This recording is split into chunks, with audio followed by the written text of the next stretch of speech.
Hello everybody. कैसे हो आप लोग? बढ़िया। हाँ, बढ़िया। तो आज हम लोग एआई हेल्पिंग अस और replacing us, very important article, very useful also. और अगर आप चैनल से पहली बार जुड़ रहे हैं तो आपका बहुत बहुत स्वागत है। तो चलिए इस जर्नी को हम एक साथ मिलके आसान बनाते हैं और इंटरेस्टिंग बनाते हैं। और चैनल को सब्सक्राइब कर लीजिए, वीडियो को लाइक कर दीजिएगा। और ये बात मुझे अपने सारे स्टूडेंट से कहनी है कि प्लीज़ वीडियोस को शेयर भी करिए और टेलीग्राम ज्वाइन कर लीजिए। लिंक डिस्क्रिप्शन बॉक्स में दिया हुआ है ताकि आप ये पीडीएफ पढ़ सकें सेल्फ। क्योंकि आपको मैं हमेशा एक बात बोलती हूँ, आप कितनी भी क्लासेस ले लीजिए, अगर आप सेल्फ रिवीजन नहीं कर रहे हैं तो आपको कोई भी बेनिफिट नहीं मिलेगा। क्योंकि एट लास्ट आप चाहे बोलने के लिए, मतलब अपनी कम्युनिकेशन के लिए सीख रहे हो या एग्ज़ाम के ओरिएंटेड आप सीख रहे हो, तो आपको खुद ही वो चीज़ बोलनी होगी ना या करनी होगी, तो आपके ब्रेन में वो चीज़ होनी चाहिए। तो इसीलिए आपको रिवीजन बहुत ज़्यादा करना है। तो प्लीज़ आप जितना क्लास देखते हैं उसका 1.5 गुना आप रिवीजन को टाइम ज़रूर दीजिए। ठीक है? तो ये चीज़ आपको ध्यान रखनी है। रिवीजन एवरीडे आपके लिए बहुत बहुत एसेंशियल है। पूरा टाइम सिर्फ वीडियोस, क्लासेस देखने में नहीं बिताना है। सेल्फ रिवीजन भी बहुत ज़्यादा करना है आप लोगों को। चलिए अब हम लोग अपना क्लास शुरू कर देते हैं। सो हमारा फर्स्ट वर्ड है, ये हमारा एक्चुअली फ्रेजल वर्ब है, वॉच आउट। ये अपने आप में भी सेल्फ सफिशिएंट हो जाता है। वॉच आउट, वॉच आउट का मतलब ये हो जाता है आपको सावधान कर रहा है ना, आपको चेतावनी दे रहा है, अरे ध्यान से, ध्यान दो, सावधान हो जाओ। जैसे हम लोग बी केयरफुल बोलते हैं ना, तो ये वही है वॉच आउट, है ना। वॉच योर स्टेप्स, अपने कदमों पे ध्यान दो। मतलब हो सकता है आप गड्ढे में गिरने वाले हो या वहाँ पे कुछ फालतू की चीज़ पड़ी हो। सो वॉच आउट हम बोलते हैं या सिंपली वॉच बोल देते हैं। तो इसका मतलब अपने कदमों पे ध्यान दो, अपनी बात, वॉच योर टंग, हाँ, वॉच योर लैंग्वेज, अपनी जो भाषा का इस्तेमाल कर रहे हो ना उस पे ध्यान दो। सो वॉच योर स्पीड, मतलब आप बहुत तेज गाड़ी चला रहे हैं तो ये आपका एक वार्निंग की तरह होता है। सो सावधान रहो, ध्यान दो इस चीज़ पे। सो बी केयरफुल और pay attention because something bad और अनएक्सपेक्टेड मे हैपन। ठीक है? सो केयरफुल होने के लिए, आपको चेताने के लिए, ध्यान देने के लिए, सावधान करने के लिए हम इस वर्ड का यूज़ करते हैं। फिर मैंने कहा अब ये तो ठीक है बट स्ट्रक्चर इंपॉर्टेंट हो जाता है, तो मैं वन बाय वन आपको सारे वे में बता देती हूँ। जैसे हम सिंपली बोल दिया watch out, the floor is wet, तो हम जनरल वार्निंग दे रहे हैं, वॉच आउट। अब जैसे ये एक्सक्लामेशन से आप समझ गए, है ना, ये एक्सक्लामेटरी वाला हो गया। तो वॉच आउट मीन्स सावधान रहो, ये जो फ्लोर है ये गीला है। आप किसी को बोल सकते हैं, जैसे आप ये बोलते हैं ना बी केयरफुल, तो आप बी केयरफुल की जगह आप वॉच आउट बोल दीजिए, बात वही हो गई। सो जैसे आप जहाँ पे बी केयरफुल वर्ड यूज़ करते हैं वहाँ पे हम लोग क्या यूज़ करेंगे, वॉच आउट। वहाँ हम क्या यूज़ करेंगे, watch out. Watch out the floor is wet, है ना, watch out the floor is wet. Watch out the car is coming, car आ रही है ना। Watch out while crossing the road, तो रोड को क्रॉस करने के समय पर ध्यान दो, केयरफुल रहो। Watch out while crossing the road, इसका मतलब बी केयरफुल, सावधान रहिए जब आप रोड को क्रॉस कर रहे हैं। ये हो गया, सिंपली वॉच आउट बोला और फिर हमने एक पूरा का पूरा सेंटेंस यहाँ पे लगा दिया, कोई इशू नहीं है, मतलब हमने क्लॉज बना दिया वॉच आउट के बाद में, ये हो गया। अब अगर हम सिंपली कोई पूरा सब्जेक्ट वर्ब कॉम्बिनेशन नहीं बना रहे, सिंपली बोल रहे हैं कुत्तों से सावधान रहें या किसी भी चीज़ से जब हम सावधान के लिए बोल रहे हैं, तो आगे हमने देखो यहाँ पे सब्जेक्ट एंड वर्ब का कॉम्बिनेशन था, तो वॉच आउट बोला और फिर आगे हमने वो पूरा क्लॉज बना दिया। बट हम डायरेक्ट बोल रहे हैं वॉच आउट फॉर डॉग्स, इसका मतलब क्या हुआ, कुत्तों से सावधान रहें, है ना। तो वॉच आउट फॉर, और फिर यहाँ पे आप जो भी नाउन फिट करना चाहें आप कर सकते हैं। एंड अब यहाँ पे देखो वॉच योर हेड, मतलब ये मुझे याद है अभी हम 2-4 दिन पहले कहीं से आ रहे थे, तो जैसे आप ग्राउंड फ्लोर पे क्या बोलते हैं, हाँ ग्राउंड फ्लोर नहीं, क्या होता है वो, बेसमेंट। तो बेसमेंट में जाना था, तो बेसमेंट से ऊपर वाले फ्लोर पे आ रहे थे, तो वहाँ लिखा हुआ था वॉच आउट योर हेड, या watch out for your head और वॉच योर हेड, इन दोनों में आपको ध्यान रखना है। सो अब जैसे आप यहाँ पे बोल रहे हैं, देखो अब अगर मैंने यहाँ पे हेड लगाना है तो मैं बोलूँगी वॉच आउट, अगर आउट लगा के then you will say for your head, मतलब अपने सर का ध्यान रखें, है ना, अपने सर का ध्यान रखें, आपका सर टकरा ना जाए, ऐसे हम बोलते हैं ना, watch out for your head, अपने सर का ध्यान रखें। और अगर सिंपली आप बोल रहे हैं वॉच योर हेड, फिर आपको आउट और फॉर नहीं लगाना है, फिर वहाँ पे आप वॉच योर हेड मतलब watch your steps, watch your tongue, watch your language, तो सिंपली आप बोल दीजिए वॉच योर हेड। अब योर हटा के आप हिज लगा सकते हैं, हर लगा सकते हैं। वॉच हिज टंग, कितना गंदा बोल रहा है, तो आप ऐसे बोल दीजिए। या वॉच आउट अगर आप कर रहे हैं, फिर कोई नाउन लगा रहे हैं, तो फिर आपको ये फॉर वर्ड लगाना कंपलसरी है। फिर आप ऐसे नहीं कर सकते वॉच आउट योर हेड, ये गलत हो जाएगा, ठीक है, ये आपका स्ट्रक्चर इसका रॉन्ग हो जाएगा। अगर आप यहाँ पे कंप्लीट नाउन लगा रहे हैं और यहाँ पे फिर आप वॉच आउट वर्ड यूज कर रहे हैं, then use preposition for, this is your fixed, this is your structure as, right, ये स्ट्रक्चर ये। और अगर आप सिंपली वॉच के साथ में बोलना चाहते हैं, आउट नहीं लगा रहे, तो कोई दिक्कत नहीं है, फिर सिंपली बोलो वॉच योर हेड, अपने सर का ध्यान रखो, वॉच योर लैंग्वेज, अपनी भाषा का ध्यान रखो, ठीक है, वॉच योर स्पीड, अपनी स्पीड का ध्यान रखो। तो सिंपली फिर आप आउट एंड फॉर लगाने की भी ज़रूरत नहीं है। बट अगर आप आउट लगा रहे हैं, फिर आप नाउन लगा रहे हैं, तो फिर फॉर लगाना कंपलसरी है, नहीं तो वॉच आउट लगा के और आगे अपना पूरा क्लॉज बना दीजिए। ये चेतावनी देने के लिए बोला जाता है, किसी को सावधान करने के लिए बोला जाता है।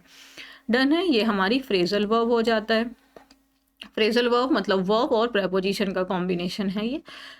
आगे क्या हो गया हमारा, नेक्स्ट वर्ड क्या है हमारा, डिमेंशिया। डिमेंशिया का मतलब होता है भूलने की बीमारी, यानी कि आपकी याददाश्त कम हो रही है। भगवान ऐसा कभी ना हो किसी की भी। ये मेरे को लगता है कि जब अपने को भगवान यहाँ से बुलाएं तो हम एकदम सही शरीर हो और हम चले जाएं, ऐसी कोई प्रॉब्लम ना हो जिसकी वजह से हम दूसरों के ऊपर में उनकी लाइबिलिटी बन जाएं। लाइबिलिटी नहीं बनना है, तो ये भूलने की बीमारी या ऐसी कोई प्रॉब्लम कभी किसी को ना हो। सो बहुत चीज़ें प्रॉब्लम हो जाती है ना। सो डिमेंशिया मीन्स भूलने की बीमारी, सो याददाश्त कम होना। A condition where a person slowly loses memory and the ability to think clearly. वही है, एक ऐसी स्थिति जिसमें जो व्यक्ति है वो धीरे धीरे अपनी मेमोरी खो देता है और फिर वो सही से चीज़ें नहीं सोच समझ पाता, भूल जाता है चीज़ों को। People with dementia often forget recent event, है ना, तो जिन लोगों को भूलने की बीमारी होती है वो अक्सर, ऑफन मीन्स अक्सर, जो रिसेंट की चीज़ें होती हैं उनको भी भूल जाते हैं। So dementia parts of speech noun, right, done. Okay, next क्या है, लीन ऑन। लीन ऑन का मतलब होता है किसी भी चीज़ के ऊपर में निर्भर होना। लीन ऑन, जैसे आप एक वर्ड बार बार यूज़ करते हैं, डिपेंड वर्ड, ये बहुत कॉमन है। तो अब आप अपने कम्युनिटी, देखो ये हर तरफ से इम्पॉर्टेंट है, आपके स्पोकन के पर्पस भी इम्पॉर्टेंट है, आपके एग्जाम्स कॉम्पिटिशन के पर्पस भी इम्पॉर्टेंट है। डिपेंड ऑन आप बार बार बोलते हैं, then replace your word depend on and then use lean on, rely on, count on, trust on, trust, you can trust me, और नहीं लगाते फिर, और बैंक ऑन। इन सब का मतलब होता है किसी के ऊपर निर्भर होना। आपको पता है ना, रिलायबल वर्ड होता है, रिलायबल, जैसे हम कहते हैं ये एडजेक्टिव बना दिया। कैसे बना है ये एडजेक्टिव, रिलाय ही तो है, रिलाय से बन गया, ABLE लगा के हमने इसको ना एडजेक्टिव बना दिया है। रिलायबल चीज़ें कैसी होती हैं, डिपेंडेबल होती हैं, तो रिलायबल मतलब डिपेंडेबल, तो रिलाय से ही बना है वो वर्ड। रिलाय ऑन, आप किसी चीज़ के ऊपर निर्भर कर सकते हैं, like you can rely on me, आप मेरे ऊपर निर्भर कर सकते हैं, आप मुझ पे विश्वास कर सकते हैं। I am a reliable person, मैं एक भरोसेमंद व्यक्ति हूँ, है ना। डिपेंड ऑन, काउंट ऑन, आप मुझे काउंट मतलब आप मुझ पे भरोसा कर सकते हैं। यू कैन ट्रस्ट मी और you can bank on me, सबका मतलब है किसी के ऊपर निर्भर होना, किसी के ऊपर में आप भरोसा करना। सो डिपेंड ऑन समवन और something. He always leans on his parents for decisions. मैंने आपको यहाँ पे प्रेपोजिशंस भी फिक्स बता दिया है, रिलाई ऑन समवन, है ना, count on someone, bank on, depend on, lean on, इन सब के साथ फिक्स प्रेपोजिशन ऑन आता है। He always leans on his parents for decision, तो वो हमेशा अपने पेरेंट्स पे निर्भर होता है किसी भी डिसीजन के लिए। तो अगर कोई चीज़ उसको डिसाइड करनी होगी तो वो किस पे डिपेंड करता है, अपने पेरेंट्स पे। तो मैं आपको होमवर्क के रूप में अब यही देती हूँ कि जितनी भी हम वोकैबुलरी करते हैं, जैसे हमने अभी वॉच किया, तो वॉच आउट के मैंने एक आपको बोला, वॉच आउट लगा के फिर आप सिंपल अपना यहाँ पे क्लॉज लगा दे रहे हैं, एक ये स्ट्रक्चर मैंने आपको बताया। उसके बाद मैंने आपको बोला वॉच आउट लगा के, है ना, और फिर आप यहाँ पे एक नाउन लगा रहे हैं, like watch out for your head, तो यहाँ पे फिक्स्ड आपको फॉर लगाना होगा। फिर मैंने आपको बताया कि वॉच के आप सिंपली वॉच भी बोल सकते हैं, सो वॉच योर हेड, ये भी करेक्ट है। फिर आपको नाउन लगा दीजिए यहाँ पे योर, या जो भी आप पॉजेसिव एडजेक्टिव देना चाहते हैं वो करेक्ट है। ठीक है, ये डन हो गया। अब और अच्छा, ये मैंने आपको बताया, तो इन तीनों के आप 3 सेंटेंसेस बनाएंगे। उसके बाद डिमेंशिया का छोड़ दीजिए, कोई बात नहीं।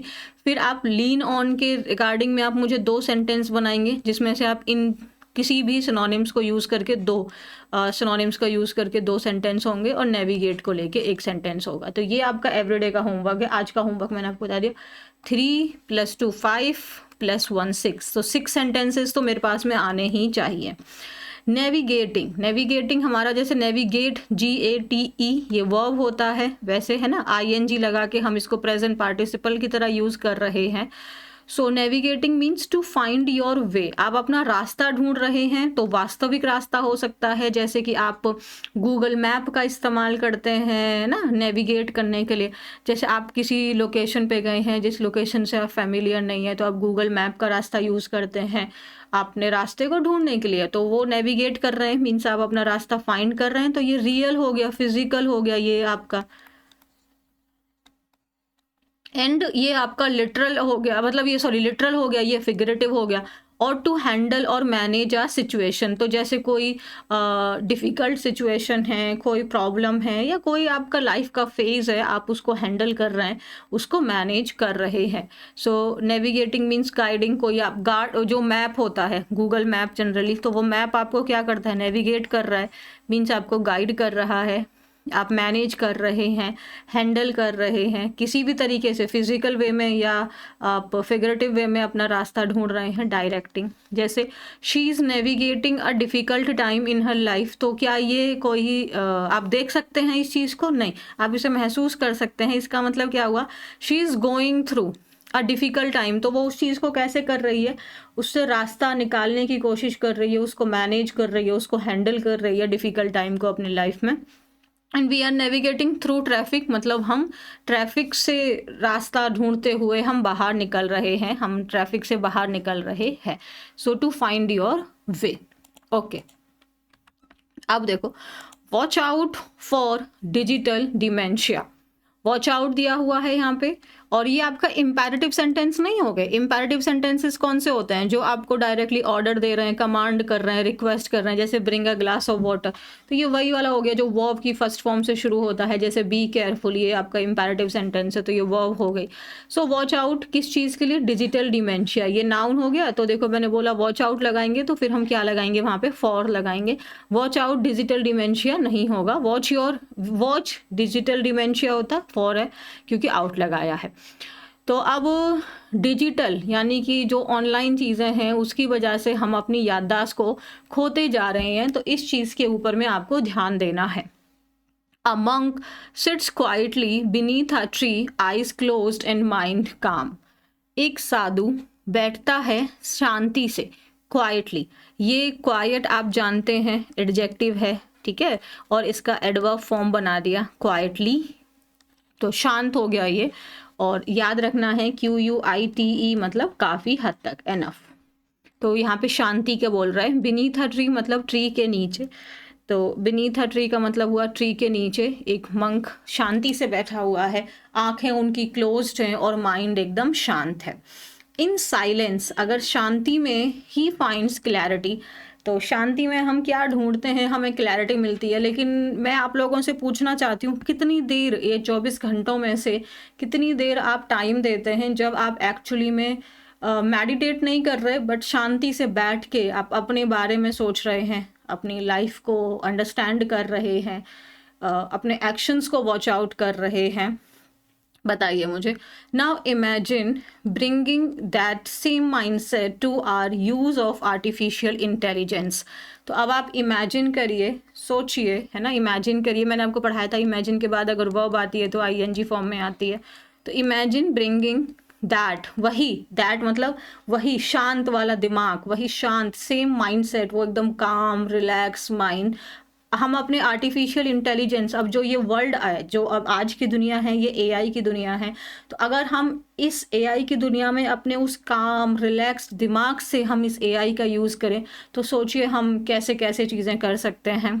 क्या जो एंशियंट विजडम है guide us in navigating the digital age where machines increasingly shape our memory, thinking and creativity. क्या, यहाँ पे क्वेश्चन है एंशियंट, ये बहुत इंपॉर्टेंट स्पेलिंग भी है इसकी, इंपॉर्टेंट हो जाती है, और ENT वाली होती है ना।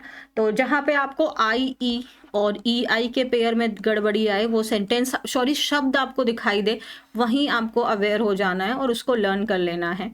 तो इसकी स्पेलिंग मिस्टेक कर देते हैं एग्ज़ाम्स में। तो क्या जो एंशियंट विजडम है, जो हमारी जो नॉलेज है, जो इंटेलिजेंस है, वो could ancient wisdom guide us, हमें गाइड कर सकती है। इन प्रपोजिशन है तो इसलिए हमने नेविगेटिंग यूज़ किया है। इस डिजिटल एज में हमें हमारा रास्ता ढूंढवा सकती है, हम फाइंड कर सकते हैं, जहाँ पर मशीन्स जो हैं वही इंक्रीजिंगली शेप कर रही हैं हमारी मेमोरी को, हमारी थिंकिंग को और क्रिएटिविटी को। मतलब ये कह रहे हैं कि जो एंशियंट, जो पुरानी जो विजडम है, क्या वो हमें गाइड कर सकती है इस डिजिटल एज में, जहाँ पर मशीन्स ही सारा इम्पोर्टेंट रोल प्ले कर रही हैं। हमारी मेमोरी, क्योंकि हमने अपना फ़ोन में ही सारा कुछ रिमाइंडर के रूप में डाल रखा है, नंबर तक हमें याद नहीं है। इवन कभी कभी अगर हम अपना ही नंबर भूल जाते हैं तो व्हाट्सएप पे जाके चेक करते हैं, तो कहोगे मैम ये काम आप करती हो? हाँ, तभी तो बता रही हूँ है ना। हम अपनी चीज़ें भूल गए हैं, वो रिमाइंडर, किसी का बर्थडे है तो रिमाइंड कर दिया, ये है तो रिमाइंड कर दिया। क्रिएटिविटी डेड हो रही है हम लोगों की इस डिजिटल एज में, ये तो रियलिटी है। प्रोज भी है, मतलब एडवांटेज भी है, तो ऑब्वियसली डिसएडवांटेज भी बहुत ज़्यादा है। AI today can process data faster than any human, filter out distractions and make our lives more efficient. This is true, है ना। मैंने क्या बोला, एडवांटेज है तो डिसएडवांटेज है, डिसएडवांटेज अभी हमने देखा। सो AI आज की डेट में जो डेटा है वो मतलब ह्यूमन से ज़्यादा उस डेटा को वो प्रोसेस, आप कुछ करोगे ये तो 2 सेकंड में 4 सेकंड में आपको वो इन्फॉर्मेशन मिल जाएगी, है ना। आप बोलोगे ये हटा दो, ये हटा दोगे, तो वो उन चीज़ों को फिल्टर आउट कर देगा, उनको क्लीन कर देगा, और हमारी लाइफ के जो हमारे एक्शन है डेफिनेटली उनको एफिशिएंट बना देता है। जैसे कि ChatGPT का जो सबसे प्रो वर्जन है वो समथिंग 19 या 20,000 का, सोचो उसको यूज़ करेंगे तो चीज़ें कितना फास्ट हो जाएंगी। है तो बेस्ट है, लेकिन रिस्क भी है। देयर कभी भी आपका सब्जेक्ट नहीं होता, इसके हिसाब से वर्ब नहीं आती। यहाँ पे रिस्क है तो रिस्क के हिसाब से, रिस्क आपका सिंगुलर नाउन है तो यहाँ पे देयर के हिसाब से नहीं, इज आया है इस रिस्क के हिसाब से।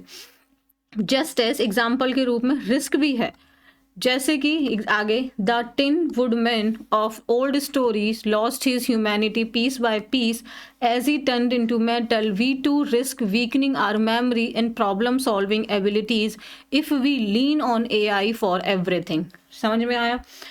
जैसे कि ये एक आपकी कहानी का एक कैरेक्टर होता है टिन वुडमैन, है ना।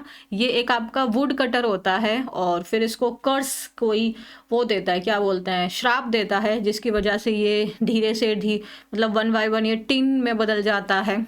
और इसको लगता, और इसका सबसे बुरी चीज़ होती है कि इसके पास हार्ट नहीं होता, लेकिन स्टिल वो काइंड होता है। तो वो क्या करता है, पीस बाय पीस जैसे जैसे वो टीन में बदल रहा होता है, वो अपनी ह्यूमैनिटी भूल रहा होता है। And same as we too, हम भी रिस्क कर रहे हैं अपनी मेमोरीज़ को वीक करने का और प्रॉब्लम सॉल्विंग एबिलिटीज़ को, जैसे हम लीन कर रहे हैं, डिपेंड हो रहे हैं AI के ऊपर एवरीथिंग में। एब्सोल्युटली, अगर हम कंप्लीटली AI पे डिपेंडेंट हो जाएंगे तो जो हमारी प्रॉब्लम सॉल्विंग एबिलिटी है, जो हम चीज़ों को अंडरस्टैंड करते हैं, चीज़ों को रिजॉल्व करते हैं, ये सब चीज़ें हमारा ब्रेन का फंक्शन है। और अगर हम ये काम भी AI से ही करवा रहे हैं तो हम कमज़ोर कर रहे हैं हमारे ब्रेन के फंक्शन को। रिसर्चर्स जो हैं वो इस चीज़ को क्या बोलते हैं, डिजिटल डिमेंशिया। हम डिजिटल के चक्कर में हम अपनी मेमोरी को ही कमज़ोर कर रहे हैं, यानी कि हम अपनी याददाश्त खो रहे हैं। ये तो धीरे धीरे fading of neural connections when we stop exercising our brain, that is the gradual fading. Gradual means धीरे धीरे, वही तो होता है डिमेंशिया, मतलब क्या, डिमेंशिया मतलब आप फेड हो रही है आपकी न्यूरल कनेक्शंस, आपका ब्रेन का जो फंक्शन है वो स्टॉप हो रहा है। जब हम व्हेन वी स्टॉप के बाद ING लगा जाते हैं when we stop doing this work. तो जब हम अपने ब्रेन को एक्सरसाइज करवाना, मतलब हम उसका यूज़ करना जब बंद कर देते हैं, तो हम धीरे धीरे अपने न्यूरल कनेक्शंस को कमज़ोर कर रहे हैं, है ना। सो ये चीज़ है। अब जैसे कि मैं कोई यहाँ पे कास्ट वगैरह की बात नहीं है, बट जो शॉपकीपर्स होते हैं, जिसको हम लोग बोल देते हैं बनिया, उनका मैथ्स बहुत स्ट्रांग होता है, स्पेशली जो कैलकुलेशन पार्ट होता है। मीन्स जो शॉप पे लोग बैठे होते हैं ना, जो शॉप के ओनर या वर्क वहाँ पे कर रहे हैं, उनका मैथ्स क्यों इतना फास्ट होता है? क्योंकि वो एवरी डे मल्टीपल टाइम्स वो वही चीज़ें जोड़ कर रहे हैं, घटा रहे हैं, मल्टीप्लाई, डिवाइड। और हम उतना कैलकुलेटर निकाल के नहीं कर पाएंगे, उतना बोलेंगे हाँ इतना पैसा हुआ आपका। And this is your mental exercise. हम अपनी मेंटल एक्सरसाइज नहीं कर रहे, तो ऑब्वियसली हम चीज़ें भूल जाएंगे, हम कमज़ोर हो जाएंगे उस पोर्शन में। तो इंग्लिश भी ऐसा नहीं है कि आपको एक दिन में आएगी। अब आप बहुत अच्छी आपको, अगर आप 1 साल इसका इस्तेमाल ही मत करिए, आप जब यूज़ करेंगे दोबारा से तो आपको लगेगा आप सब भूल चुके हैं। तो हमें अपने ब्रेन को बार बार वो चीज़ें करनी पड़ेंगी, है ना। सो आगे क्या है? मंक रिमाइंड, मंक्स प्लूरल है तो वर्ब रिमाइंड आया है प्लूरल फॉर्म में। हमें याद दिलाते हैं that awareness and discipline are the solution. तो भाई इस चीज़ का सॉल्यूशन क्या है? इसका सॉल्यूशन है अवेयरनेस, कि हम अवेयर हों कि क्या हम कंप्लीटली एआई के ऊपर डिपेंडेंट हो रहे हैं, और डिसिप्लिन हो मतलब हम अपने ब्रेन का भी इस्तेमाल करें। Silence is not just the absence of sound, it is the presence of deep listening and clarity. मुझे याद है हमने लिसनिंग के ऊपर में भी एक आर्टिकल किया था, जिसमें हम we are like losing the art of listening. तो silence is not just the absence of sound. Silence का मतलब ये नहीं है कि जब कोई भी आवाज़ नहीं हो रही तो इसका मतलब साइलेंस है। इसका मतलब ये भी है कि आप अपने मन की बातों को, डीप लिसनिंग है, आप अपने मन की बातों को समझ पा रहे हैं, आपके ब्रेन में क्लैरिटी है। And in the same way using AI wisely means staying conscious rather than blindly dependent. In same manner अगर हम AI का यूज़ कर रहे हैं तो वाइसली मतलब समझदारी से, इसका मतलब ये हुआ कि हम अवेयर हैं रादर देन कंप्लीटली डिपेंडेंट। हम जानते हैं कि हमें क्या, कहाँ, कितना इसका इस्तेमाल करना है। ये सिर्फ एक मशीन है, रियल पावर हमारे पास में है, हम हैं रियल पावर। ये चीज़ को हमें याद दिलाना है। The middle path is balance. तो मिडिल पाथ क्या है? मतलब ऐसा नहीं है कि हम इस चीज़ को छोड़ दें, और ऐसा भी नहीं है हम इस पर कंप्लीटली डिपेंडेंट हो जाएं। तो मिडिल पाथ क्या है? वो है बैलेंस, कि हम यूज़ करें बट बैलेंस मैनर में, ना कि इसको कंप्लीटली अवॉइड करके AI out of fear and not surrounding to it with complete trust. देखो, not avoiding AI out of fear, कि आप डर की वजह से आप यूज़ ही ना करो कि हमारी ब्रेन की पावर ख़त्म हो जाएगी, क्यों? आप इसका इस्तेमाल करिए, लेकिन आप कंप्लीटली अपने चारों तरफ में सिर्फ इसी को मत निर्भर कर दीजिए कि अब कुछ भी आपको करना है तो अब ये समझ नहीं आ रहा, तुरंत आपने ChatGPT कर दिया या गूगल कर लिया या ये AI कर ली। ये नहीं करना है आपको, अपना ब्रेन भी यूज़ करना है। और जहाँ आपको रिक्वायरमेंट है, एफिशिएंट बनाना है अपने काम को, वहाँ डेफिनेटली यूज़ करिए। तो इतनी अंडरस्टैंडिंग आपको अपने अंदर डेवलप करनी है। इसकी बजाय we must use it as a tool. हमें इसको एक टूल की तरह यूज़ करना है, while keeping creativity, memory and empathy at the centre. तो एक टूल है ये, एक जैसे अब मैं एक बात बताती हूँ, ये क्लास आपके लिए एक टूल है, सब कुछ नहीं है। मतलब आप इस क्लास को अच्छे से पढ़िए, ठीक है, और बट अपनी अंडरस्टैंडिंग भी लगाइए। आप सोचिए कि हाँ हमने यहाँ पे ये क्यों यूज़ किया, तो अपनी क्रिएटिविटी को आप लगाइए, अपनी क्रिएटिविटी आप यूज़ करिए, आप अपने आप को क्रिएटिव बनाइए, अपनी मेमोरी को आप चैलेंज करिए, रोज़ कुछ चैलेंजिंग काम करिए। एम्पैथी का मतलब क्या होता है? जब आप दूसरों के प्रति आप दयालु हैं, आप काइंड हैं, आप कंपैशनेट हैं। The science is clear. Science जो है, अंडरस्टैंडिंग वो एकदम क्लियर है। When we challenge our brains by recalling a phone number, solving a puzzle without Google search और writing without autocomplete, we strengthen the neural connections that make us uniquely human. When we challenge, तो science बहुत साफ है। When we challenge our brains, जब हम अपने दिमाग को चैलेंज करते हैं, जैसे कोई नंबर आप याद करके, या मुझे याद है मैंने अपने मैथ्स को स्ट्रॉन्ग ऐसे ही किया था। अभी तो पता है मेरा मैथ्स फिर से वीक हो गया, मीन्स मैं कैलकुलेशन पार्ट की बात कर रही हूँ। आई यूज टू डू लाइक मैंने टेबल्स बहुत अच्छे से लर्न किए, मैंने स्क्वायर्स क्यूब, और मैं एवरी डे कैलकुलेशन मल्टीप्लिकेशन इसको ऐसे करके, और आई am little bit curious type of person. तो आप करिए ऐसे, आप अपने ब्रेन को आप चैलेंज करिए, आप कैलकुलेटर की बजाय आप सोचिए कि मैं खुद करूँगा, मैं ये खुद निकालूंगा।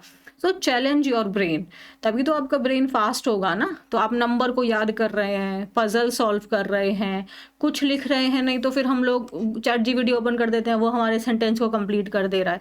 तो ये जब चीज़ें हमारे ब्रेन को स्ट्रेंथन करती हैं, जो हमारा न्यूरल कनेक्शन है, और हमको ह्यूमन बीइंग बनाती हैं। एट द सेम टाइम आप एआई को यूज़ करिए।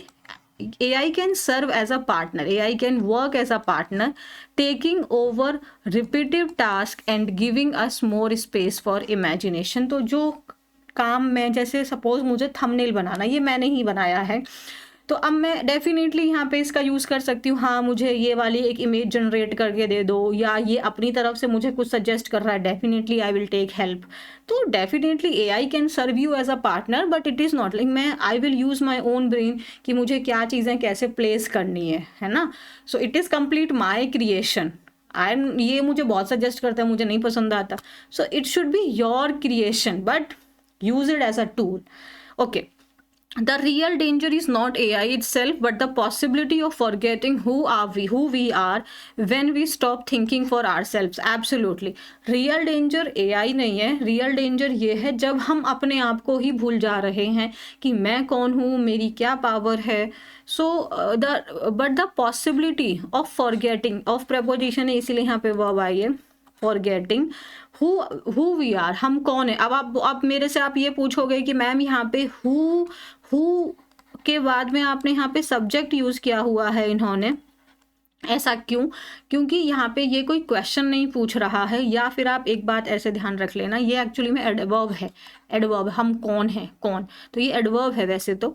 और एक चीज़ ये याद रख लेना कि अगर आपका WH वर्ड है ना, क्योंकि यहाँ पे ये क्वेश्चन पूछ नहीं रहे होते, ये क्वेश्चन नहीं पूछ रहे होते, ये कुछ और काम कर रहे होते हैं। बट ऐसे याद रखिए, जब भी कोई WH वर्ड सेंटेंस के बीच में आता है, मतलब यहाँ पे भी कुछ बात चल रही है, फिर इधर भी है, तो यहाँ पे ये क्वेश्चन पूछने का काम नहीं करता। इसीलिए जो इसके आगे वाला सेंटेंस होता है वो आपका असर्टिव, मतलब वो आपका हाँ असर्टिव वाला हो जाता है। तो यानी आप सब्जेक्ट लगाएंगे, वर्ब लगाएंगे, तो इसको असर्टिव बनाएंगे, ना कि interrogative. So AI itself, but the possibility of forgetting who we are, हम कौन हैं। व्हेन, जैसे सेम ऐसे यहाँ पे व्हेन लगा दिया आपने, तो ये भी सेम वही होगी, when we stop thinking for ourself. तो जब हम अपने बारे में ही सोचना बंद कर देते हैं, और ये तो रियल है, आप रियल ह्यूमंस के साथ में लगा लो। अगर आप अपने आप को प्रायोरिटी में नहीं दोगे, तो दूसरे तो आपको भुला ही देंगे कि आप कौन हैं। So be little bit selfish in what manner. Selfish की देखो, जैसे स्कूल में जो फ्रेंडशिप होती है ना, वो डिफरेंट होती है, बट स्कूल के बाद, कॉलेज के बाद की जो फ्रेंडशिप होती है ना, आई फील लाइक इट कि मैं यहाँ पे बैठी हूँ तो क्या ये वर्थ इट है। I am little bit more calculative, because I prefer to be alone rather than in a group where nonsense is going on. So you also give priority to yourself, and then everybody else will give the same thing to you। but अगर आप अपने आप को नहीं समझेंगे तो कौन समझेगा। वही AI के साथ में है, वही ह्यूमंस का नेचर भी सेम ऐसा ही है। So the most powerful computer in the world is still the human brain, but it remains so only if we keep it active and sharp. तो मोस्ट पावरफुल कंप्यूटर अभी भी इस दुनिया में ह्यूमन ब्रेन ही है, क्योंकि ह्यूमन ब्रेन ने ही AI को जनरेट किया है। सो कौन पावरफुल हुआ? ह्यूमन ब्रेन पावरफुल हुआ। लेकिन बट इट रिमेन्स सो, लेकिन वो ऐसा तभी रहता है, सो मतलब ऐसा, वो ऐसा तभी रहता है ओनली इफ, जब सिर्फ आप अपने इसको एक्टिव रखते हैं, आप इसको शार्प रखते हैं, आप इसको डेड कर दीजिए तो ये ख़त्म हो जाएगा। Let us take the monk's lesson of silence and awareness and blend it with the science of discipline। तो जो मंक का लेसन था साइलेंस का और अवेयरनेस का, उसको हम मिक्स कर दें अपने डिसिप्लिन के साथ, कि हम AI का तो यूज़ करेंगे बट डिसिप्लिन में, अपने चीज़ों को याद रखते हुए कि यहाँ पे हम इस पे ज़्यादा ही निर्भर हो रहे हैं, तो वहाँ हमें खुद को रोकना है।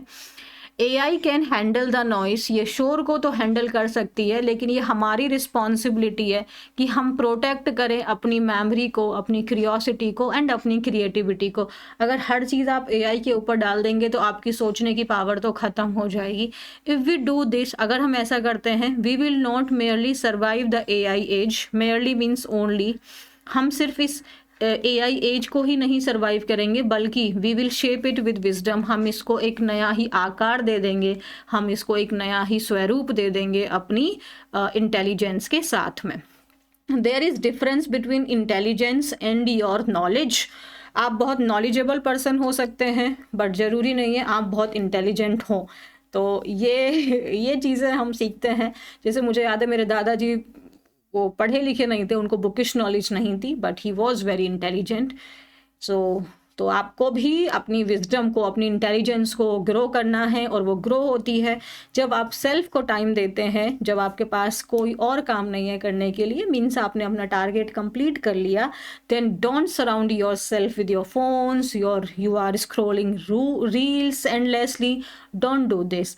Seat quietly, think about yourself, think about your life, give time to yourself, and then you'll see difference in your life. So I am this type of person, मुझे नहीं पसंद है, I keep my privacy.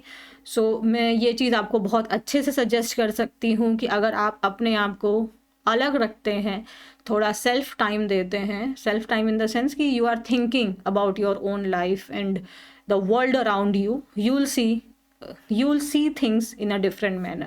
Okay, so take care of yourself, और क्या करना है, yes, subscribe to the channel, like it and share it, and then join the telegram। अब मैं इतने शांत मोड में आ गई ना, पढ़ाते पढ़ाते ऐसा लग रहा है कि I am so relax right ना, इसीलिए मुझे टीचिंग इतना रिलैक्सेशन लगता है।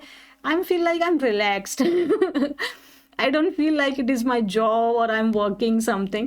So I hope आप लोग भी अपनी क्लासेस को ऐसे ही इंजॉय करते हैं, आपको भी ये कोई बर्डन नहीं लगता होगा। You people also enjoy.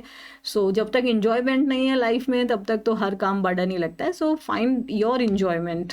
Okay, take care of yourself and thank you very much. Bye everybody.